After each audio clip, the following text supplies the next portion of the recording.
Let's get straight into it with my panel. I've got a very special cross into London tonight as we lead into the coronation. Joining me now, National Party MP, former Minister Keith Pitt, Sky News contributor, former Howard Government Minister Gary Hardgrave, as always, on a Monday. Keith, I want to start with you.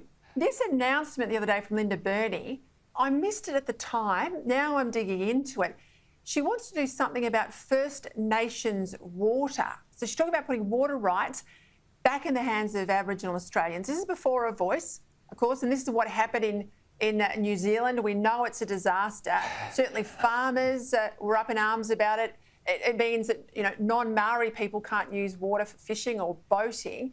Is that what they're trying to do here? Oh, let's call it for what it is, Peter. It's a transfer of wealth from people who hold those entitlements now to someone else and paid for by the taxpayer. Now, you know, if there's cultural activities, well, that's fine. But I don't know what cultural activities need 1 million litres of water, no matter 1,000 million litres or 100,000 million litres of water, other than having it for sale to farmers who need it because they've lost their entitlement.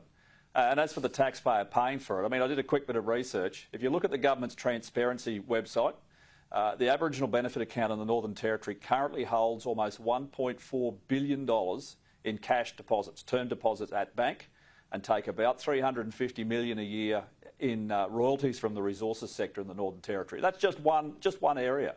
I'm all for Aboriginal people being involved, building the economy, building businesses. But why should the taxpayer have to do it and take that entitlement from our hard-working farmers who already hold those entitlements and who need them? And Gary, why can't some of that $1 billion of money held in trust, on trust for Aboriginal people, be used to build some Aboriginal houses to fix some of these issues we're seeing in Alice Springs? I mean, the taxpayer puts $30 billion on the table each and every year. We've got there's horrific issues we saw over the weekend. Not enough's being done to fix it. A lot of talk, not a lot of action. And Peter, part of the problem is that the people who've gathered the rights over all that land are living in penthouse apartments in Sydney and Melbourne and actually never go onto the traditional lands themselves. So, you know, they're doing really, really well out of the whole thing and exploiting it. And so going to give them, say, control of water, which probably needs a constitutional change, by the way. It's the state governments that run water.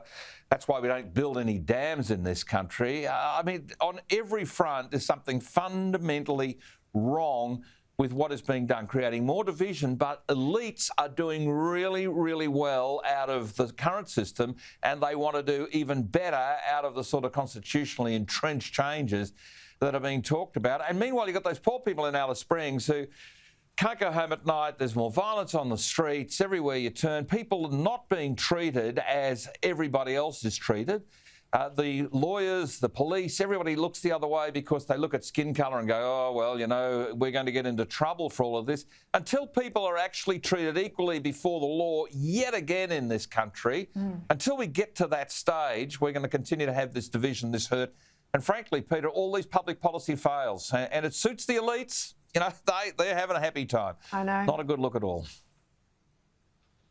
I have to say, until we are just as angry about the rape of a 2-year-old Aboriginal kid as we would be about the rape of a 2-year-old white kid in Sydney or Brisbane or Melbourne, we're never going to have reconciliation, and the voice won't make a damn bit of difference. No.